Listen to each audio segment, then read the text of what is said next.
So we're back on the show with Nigeria's headline inflation remaining stubborn since 2024 started, defying all efforts by the government to rein in this very key macroeconomic and investment indicator. Welcome our guests to discuss the country's inflation trajectory for the outgoing year and why the battle against inflation has been largely unsuccessful. Dr. Paul Alaje, partner and senior economist at SPM Professionals here at Abuja Studios. Good evening. We appreciate your time. Good evening, and thank you so very much. Just a quick one. Would you say that inflation today is Nigeria's #1 economic growth enemy? It is.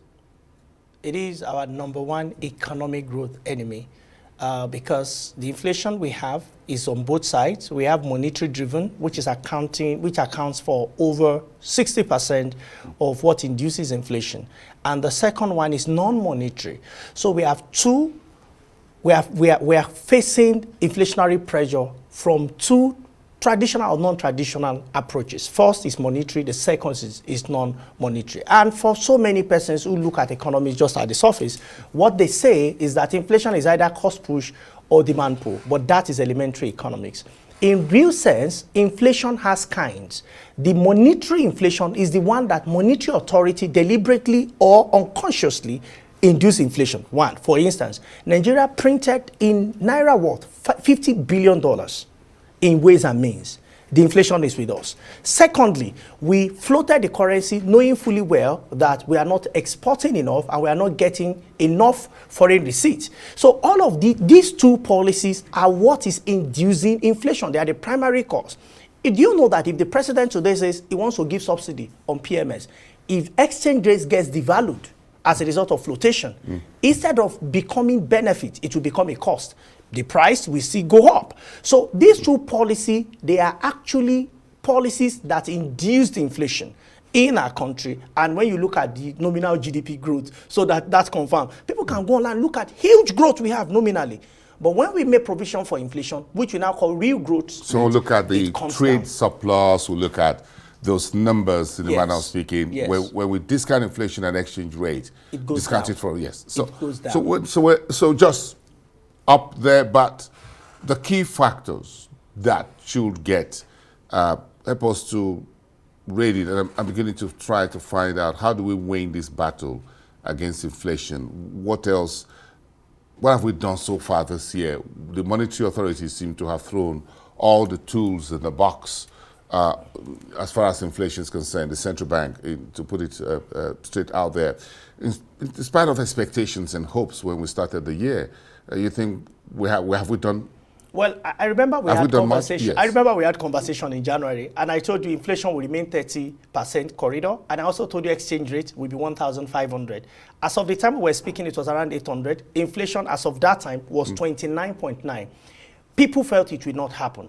If I tell you the projection for next year, I don't want viewers to have some concerns. Now, this is econometrics. Econometrics does not lie. If policy environment changes, then we will come back and adjust the figure. But as of today, if you talked about what happened last year, Nigeria is taking a lot at the same time. First, from monetary angle, I just analyzed back-to-back policy mistakes, from printing $50 billion worth of Naira to floating the currency. Absolutely.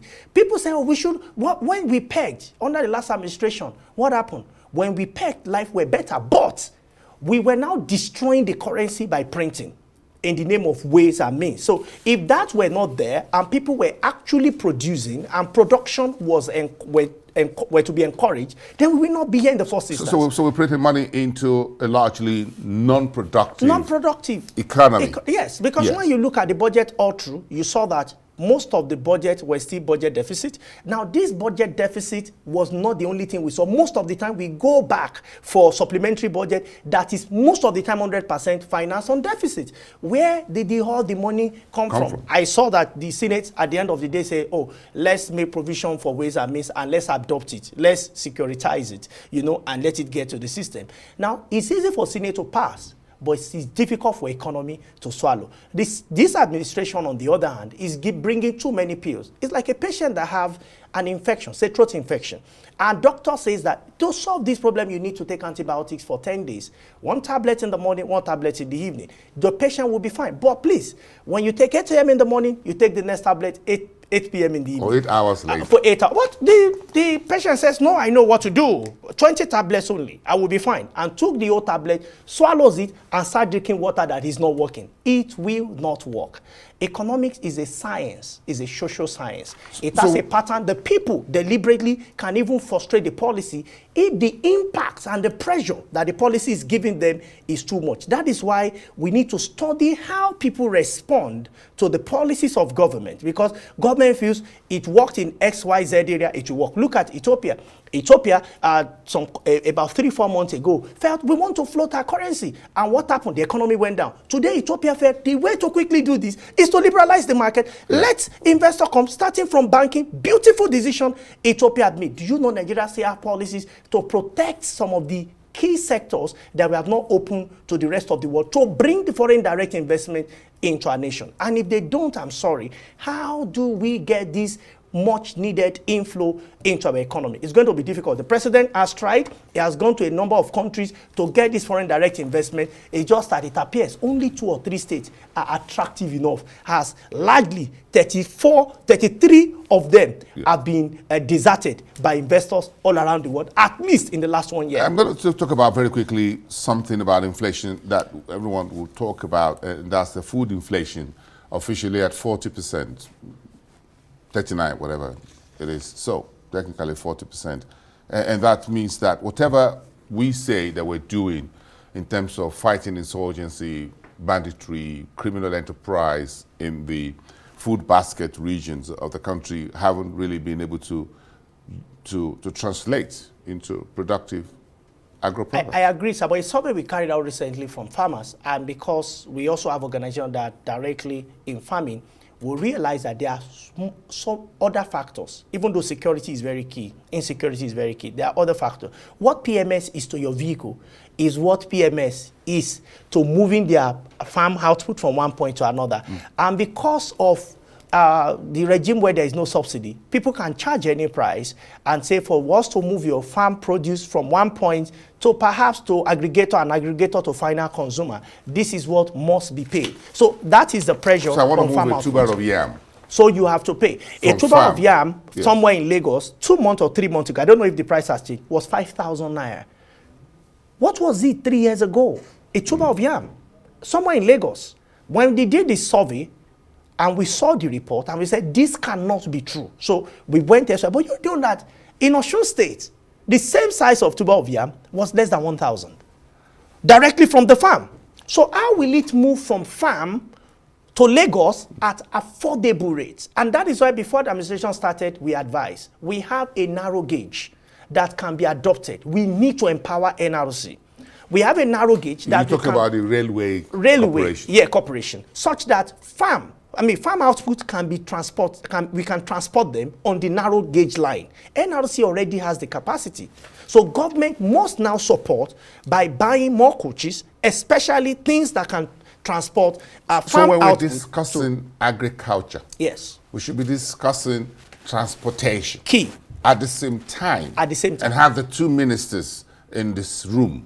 That is what we call communication. The 2 of them are aligning, they are converging, they are communicating. Because Communication if the Minister of Agriculture produce products that doesn't get to the table or the market at an exorbitant prices, there's going to be a problem. It's a big so the issue. Minister of Agriculture hasn't really achieved anything. Yes.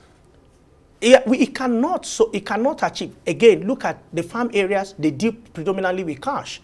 If you must give them POS, they will charge you certain percentage extra. And because cash is becoming scarce, and we also want to discourage them from holding cash, but cash is scarce, but I've not seen a robust policy around cash environment, honestly. And I think central bank should come up with a robust policy. Maybe the current policy is not working. Can we rejig it? Can we rework it? So that we have a policy that farmers in key rural areas, which I have been to, especially those supplying paddy and other raw material, they don't want to deal with, they don't believe in digital money. They want to see the money for themselves before they believe it. Now, but if you now But we try the electronic wallet with farmers, didn't we? But what kind of farmers? Educated farmers, portfolio farmers, or farmers that are real farmers that are crossing? They have to cross a river with their output to the market square where this will happen. And I think central bank should organize for their states where we have this key rural community. They should go there to educate these people in their local language. Make it drama. Take it to different TV stations. Put it in the papers. Those that can read, those that cannot read, go to places where they worship. Because we need to get this economy out of crash crisis. If we don't, it will induce inflation. So this is why when you are now buying farm output from them, the price will be higher. Because they are not getting the cash and you have to transfer with one POS somewhere. Do you know that today the number of POSs we have is more than bank branches? It's more than. And imagine a POS person have access to 10 ATM cards in for 10 people, which they might have access to 5 people. That's 50. How much can they collect? Where are the cash going? So they now transact with these farm locals. They have to charge, they will charge more. So this will also load what we call food inflation. A lot of people have said, don't worry, we saw inflation came down in about 3 months ago. Yes. I laughed when IMF made a report a couple of weeks, I think 3 or 4 weeks back. And IMF said, Nigerian economic policy seems not to be working. And a lot of people say, no, but IMF, you supported the policy. I said, you see, numbers don't lie. No, but the IMF does not make.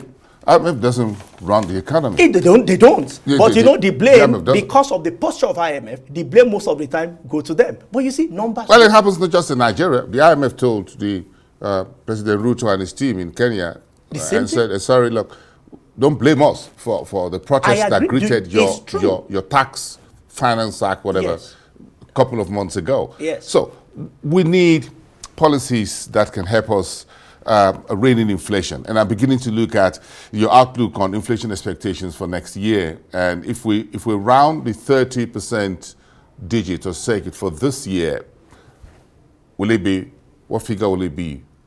Will it be what for econometrics is returning for next year is 36% on the average. You might see it go up, sometime you might see it come down.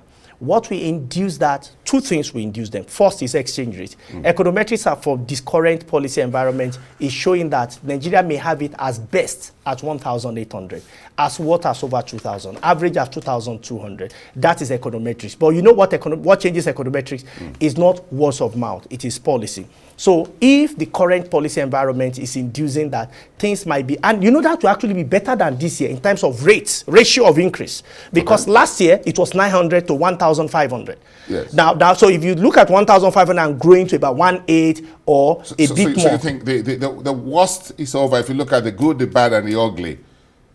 Paul, you think we're out of being ugly? We're now maybe going to bad? Well, maybe we might be living ugly to bad, but it's not good yet because the policy environment has to change. We have to rethink some things. IMF, I gave it to them. They came up to say Nigeria needs to review the policy.